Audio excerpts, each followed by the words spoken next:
Shalom, selamat malam Bapak Ibu, Saudara-saudari yang terkasih dalam Tuhan Yesus Kristus. Selamat jumpa kembali di doa setiap Senin malam ini. Salam semangat dan tetap sehat.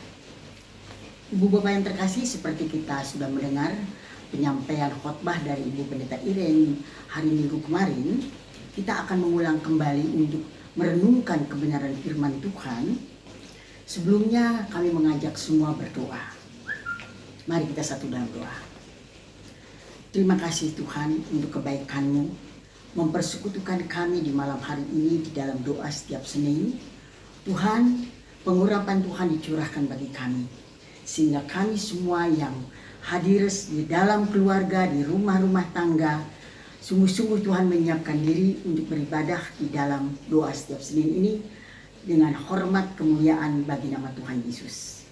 Tuhan tahirkan kehadiran-Mu ada bersama kami, bahkan Engkau mengurapi hamba-Mu yang penuh dengan kekurangan kelemahan ini untuk diizinkan menyampaikan kebenaran-Mu dalam nama Tuhan Yesus. Haleluya. Amin. Saya akan membacakan firman Tuhan dari 1 Petrus pertama ayat 17 sampai 25, demikian firman Tuhan. Dan jika kamu menyebutnya Bapa, yaitu Dia yang tanpa memandang muka menghakimi semua orang menurut perbuatannya, maka hendaklah kamu hidup dalam ketakutan selama kamu menumpang di dunia ini.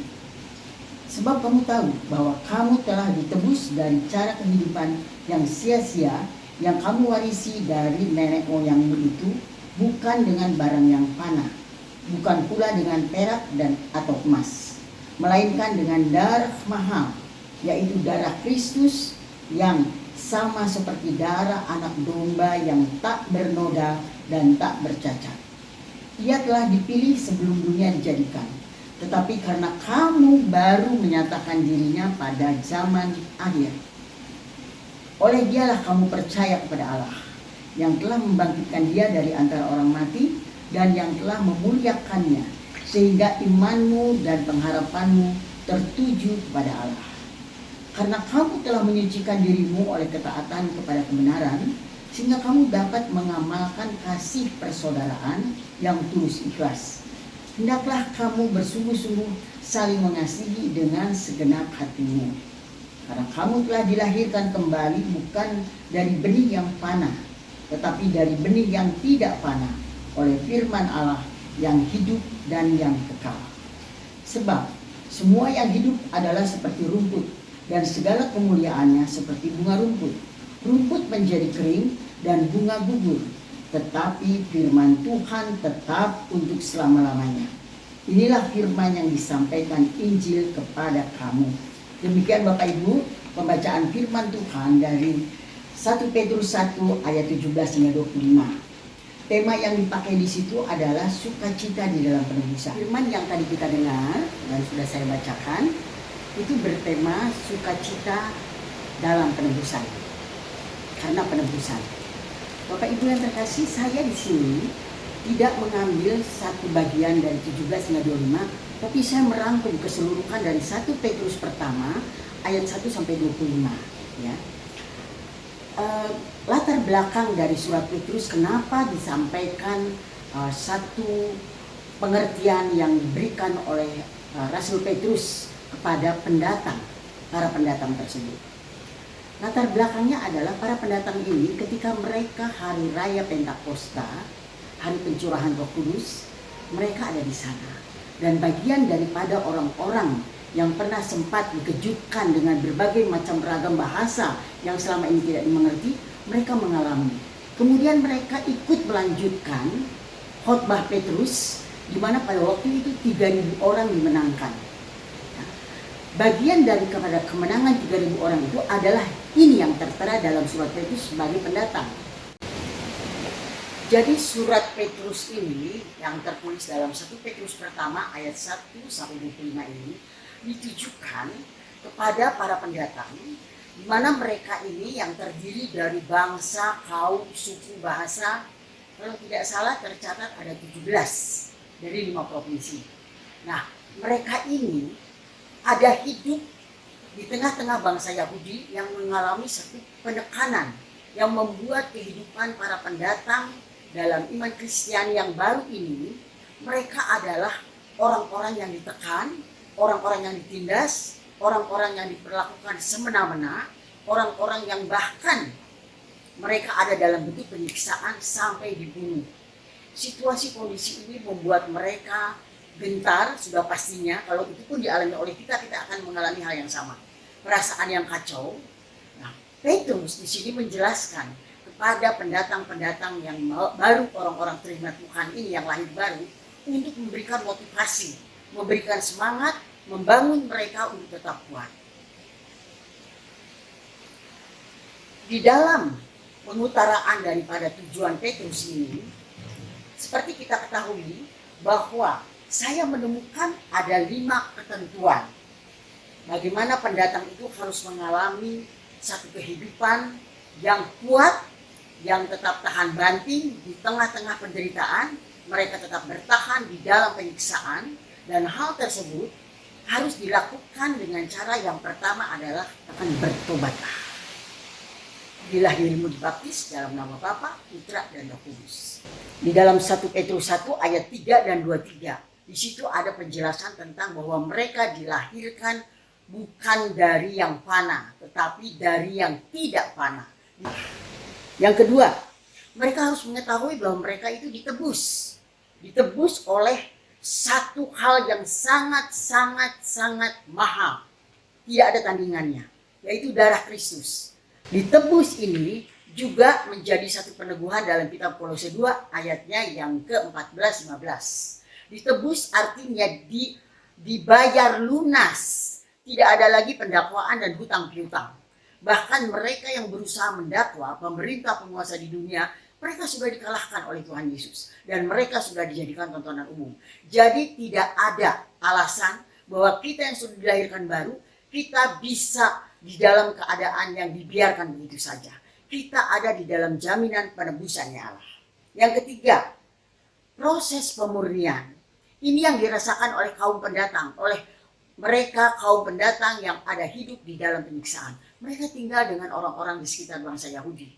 Mereka tahu orang-orang Yahudi ini orang-orang yang rohaniawan, orang-orang yang mengerti kitab Taurat. Tetapi sikap mereka sangat bertentangan. Mereka tidak memiliki unsur kasih sedikit pun. Mereka menjolimi, mereka memberikan satu perbedaan, dan mereka memusuhi orang-orang pendatang yang hidup dalam iman kepada Kristus. Situasi ini yang sangat menyiksa bagi mereka. Dan ketika di dalam mereka menghadapi satu penyiksaan ini, ada satu kata-kata penghiburan yang Petrus menyampaikan di dalam 1 Petrus ini, di dalam ayat 6 dan 7 yang berbunyi demikian. Bergembiralah akan hal itu, sekalipun sekarang ini kamu seketika harus berduka cita oleh berbagai-bagai pencobaan.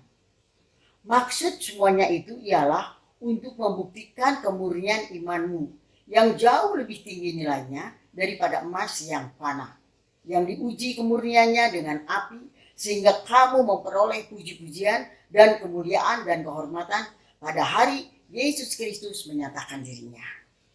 Jadi bentuk penyiksaan yang dialami oleh mereka itu menandakan bahwa proses orang-orang yang dilahirkan baru harus mengalami pemurnian.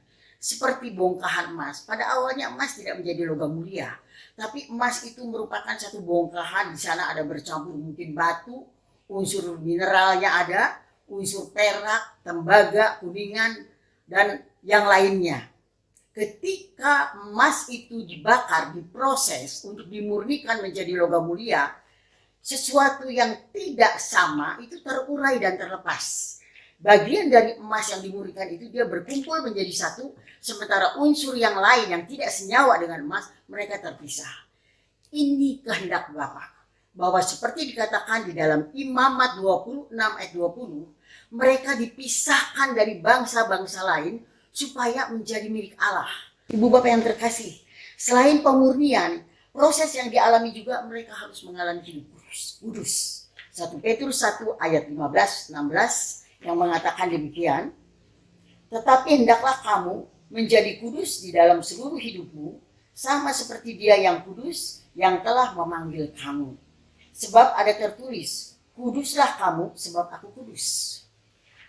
Himbauan pengudusan yang Allah Bapa sampaikan dalam imamat, kuduslah kamu bagiku sebab aku kudus. Supaya kamu dipisahkan dari bangsa lain, tujuan Allah adalah mereka menjadi miliknya. Bapak Ibu yang terkasih, jangan lupa perintah Tuhan di dalam 1 Petrus 1 ayat ke-17 juga. Itu disampaikan bahwa sepanjang kita hidup penumpang di dunia, kita harus dengan ketakutan. Bukan takut gemeter, bukan takut kekhawatiran. Tetapi yang dikatakan ketakutan di sini adalah takut dan gentar kepada Allah. Seperti yang dikatakan di dalam surat Filipi 2 ayat 12. Kerjakan keselamatanmu dengan takut dan gentar akan Allah. Jadi takut kepada Allah, gentar kepada Allah, menyikapi segala bentuk tawaran yang dunia berikan, kita fokus hanya kepada Allah, menghormati Allah, menjadikan Allah yang terutama dan paling utama. Dia fokus hidup kita, sehingga segala sesuatu kita akan bertanya, berseru, mengutarakan kepadanya. Ini arti dari takut. Kita hanya mengandalkan Allah Bapa di dalam nama Yesus untuk setiap perkara hidup kita. Ini isi dari 1 sampai ke 25. Bapak Ibu, di sini saya menemukan dan sangat penasaran. Ada satu ayat di dalam ayat yang ke-12. Saya sangat penasaran dengan ayat ini karena ada kata-kata seperti ini. Saya akan bacakan. Kepada mereka telah dinyatakan bahwa mereka bukan melayani dari mereka sendiri, diri mereka sendiri, tetapi melayani kamu dengan segala sesuatu yang telah diberitakan sekarang kepada kamu dengan perantaraan mereka yang oleh Roh Kudus yang diutus dari sorga menyampaikan berita Injil kepada kamu, yaitu hal-hal yang ingin diketahui oleh malaikat-malaikat. Yang menjadi pertanyaan saya, yang menjadi gaungan di dalam hati saya adalah yaitu hal-hal yang ingin diketahui oleh malaikat-malaikat. Saya kembali membaca ini. Membaca ini lalu saya, Roh Kudus yang menolong saya menemukan satu ayat dalam kitab Wahyu 14 ayat 6. Dan di dalam kitab itu disampaikan demikian.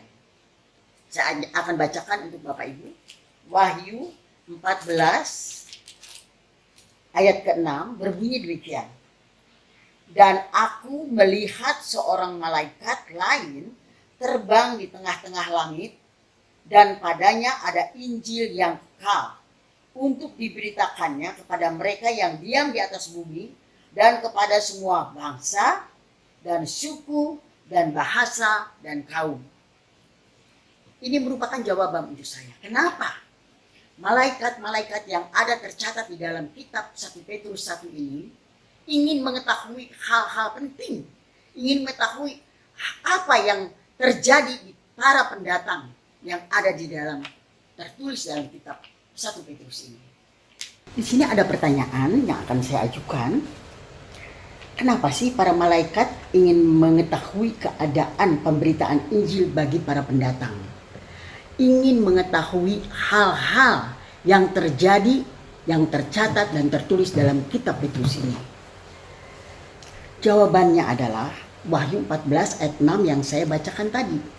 Bahwa ada malaikat yang diutus oleh Allah dengan kuasa Roh Kudus untuk menyampaikan berita Injil di muka bumi, diberitakan kepada bangsa, kaum, suku dan bahasa.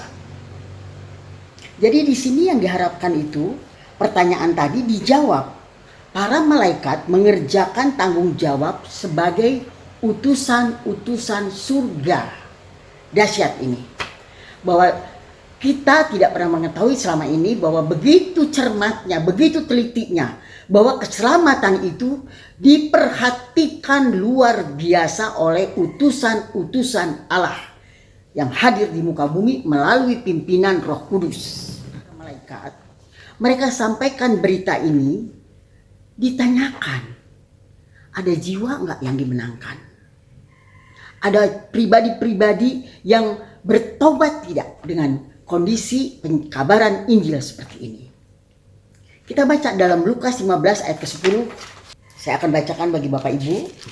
Lukas 15 ayat 10 bunyinya demikian. Aku berkata kepadamu, demikian juga akan ada sukacita pada malaikat-malaikat Allah karena satu orang berdosa bertobat. Satu orang berdosa bertobat menjadi sukacita yang luar biasa. Bapak Ibu yang terkasih, pandemi COVID-19 ini bukan pertobatan yang dijalang, yang hadir, tapi kematian. Di bumi Indonesia sudah mencapai 700 sekian angka kematian. Selain keseimbangannya juga ada kesembuhan di sana tentunya, tetapi satu bentuk kematian yang tidak pernah kita duga, kematian massal. Sementara satu jiwa bagi Allah sangat berharga. Lalu kenapa 700 lebih ini mati sekejap karena virus corona? Ibu bapak yang terkasih, segala perkara yang terjadi saat ini di luar akal budi kita. Kita tidak akan sampai, kita tidak akan bisa memikirkan, membedah, membuka, mengetahui rahasia ini. Hanya kedaulatan Allah yang tahu semuanya ini. Hanya kedaulatan Allah yang merancang, yang mengizinkan hal-hal ini terjadi untuk satu kebaikan bagi kita semua. Kemudian juga poin ketiga, kenapa malaikat itu ingin mengetahui hal-hal yang tercatat di dalam 1 Petrus 1 ayat 12 itu. Di sini adalah memastikan adakah para pendatang tersebut meraih kemenangan sehingga mereka itu menjadi pribadi yang tercatat dalam kitab kehidupan. Yuk kita baca. Nanti ibu bapak baca lagi, dicatat ayat-ayatnya. Dari Wahyu 3 ayat 5 saya akan membacakan bagi bapak ibu dan saudara-saudara. Demikian firman Tuhan. Wahyu 3 ayat 5. Barang siapa menang, ia akan dikenakan pakaian putih yang demikian. Aku tidak akan menghapus namanya dari kitab kehidupan, melainkan aku akan mengaku namanya di hadapan Bapakku dan di hadapan para malaikat.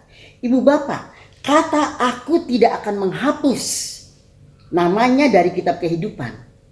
Nah, kalimat ini keluar karena sesungguhnya ada yang namanya dihapus dari buku kehidupan. Siapa mereka itu? Jawabannya dari Wahyu 22 ayat 18 dan 19. Orang-orang yang mengurangi dan menambahkan nubuatan Allah. Mereka akan dihapus.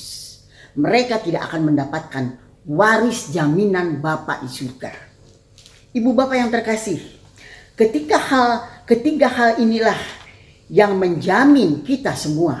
Ketiga hal ini, bahwa kita ini yang pertama itu kita mengalami satu pertobatan dan malaikat di surga bertepik sorak bersukacita untuk satu jiwa yang bertobat dari orang berdosa. Kemudian juga yang ketiga, memastikan jaminan bahwa mereka berkemenangan dan tercatat di dalam kitab kehidupan yang tidak akan dihapus.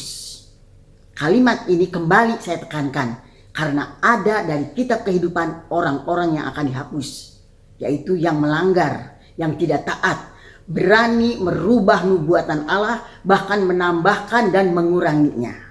Ibu bapak, ketika hal inilah yang penting. Kenapa dikatakan penting? Belakangan ini tuh viral antar gereja besar berbicara tentang siapa sih yang dilindungi oleh Allah. Mazmur 91. Siapa kira-kira mereka? Orang-orang yang ada bernaung dalam gereja? Orang-orang yang menyandang diri sebagai orang Kristen? Mereka yang melakukan aktivitas kehidupan Kristiani? Apakah itu? Pertanyaan ini bisa dijawab hanya kalau kita membaca dari kitab Mazmur 91. Saya menemukan di Mazmur 91 ini ayat yang ke-9. Itu adalah poin pertamanya, yaitu orang-orang yang berlindung kepada Allah. Orang-orang yang percaya bahwa perlindungan hanya datang dari Allah. Dan mereka ada di dalam perteduhannya yang maha tinggi. Itu yang pertama. Yang kedua, orang tersebut, petobat ini harus melekat kepada Allah.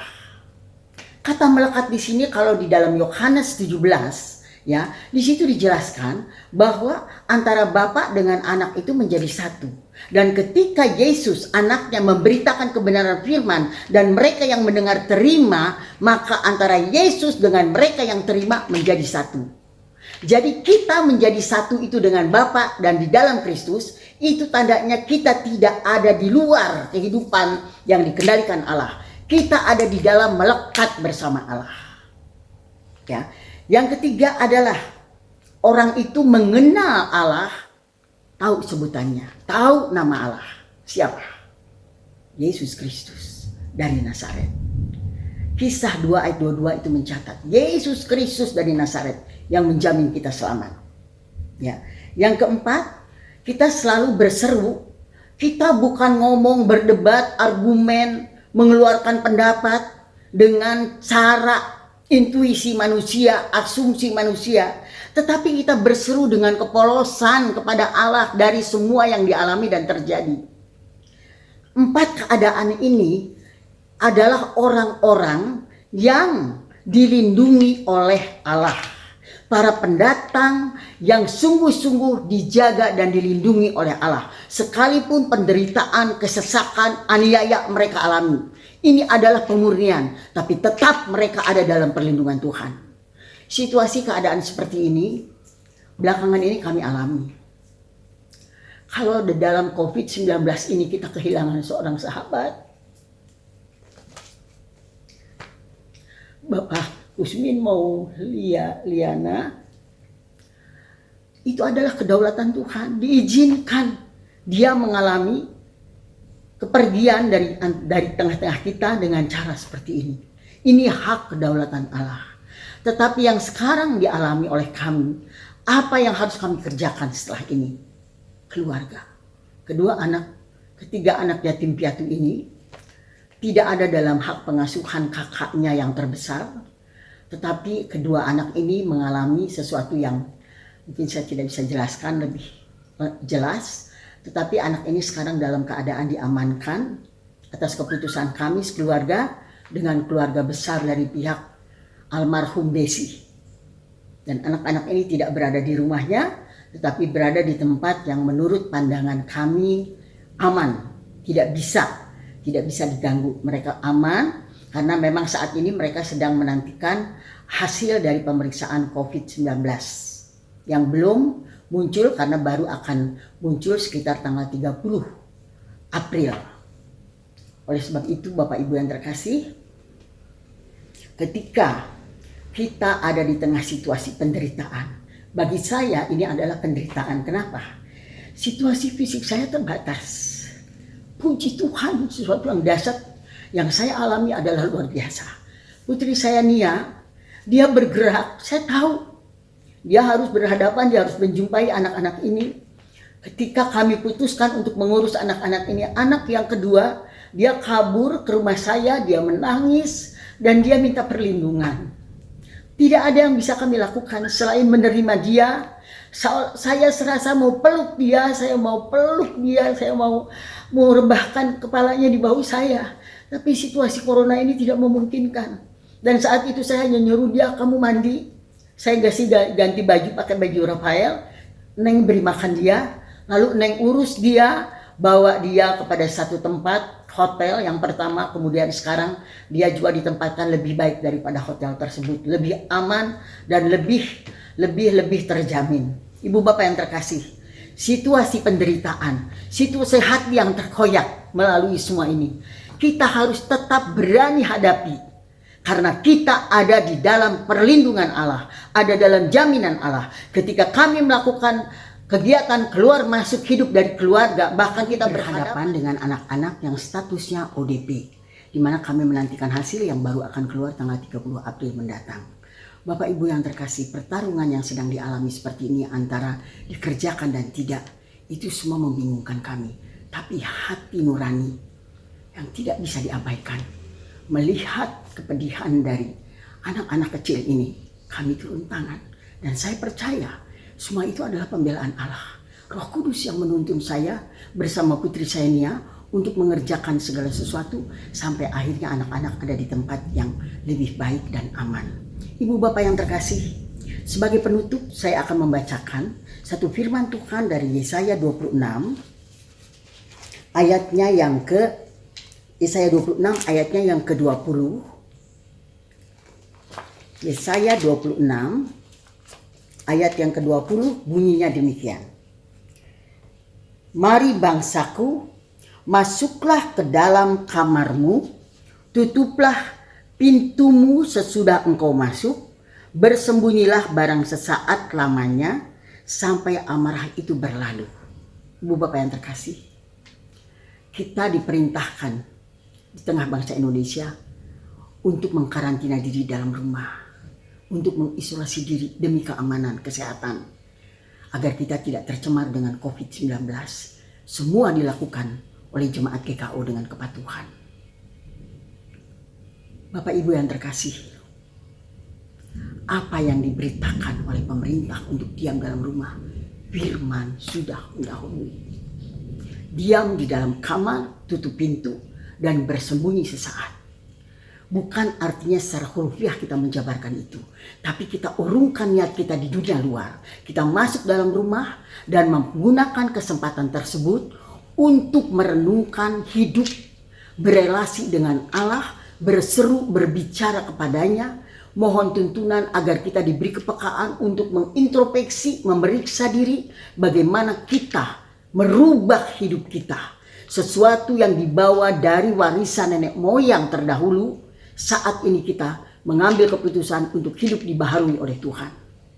Sehingga waktu yang tersisa ini yang dikatakan demikian, supaya waktu yang tersisa jangan kamu pergunakan menurut keinginan manusia, tetapi menurut kehendak Allah. Mari kita berdoa.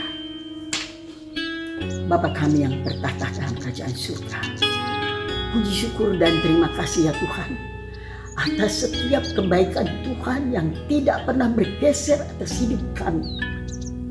Engkau meneguhkan kepada kami di malam hari ini oleh kebenaran firman dari kitab 1 Petrus 1 ayat 1 sampai 25, bahwa Tuhan begitu mencintai dan mengasihi para pendatang, termasuk saya dan saudara-saudara semua.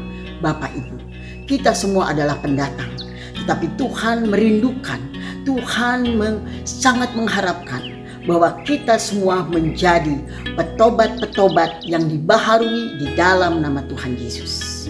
Kita mengerti, kita memahami apa yang Tuhan kehendaki selama keadaan yang sedang terjadi saat ini.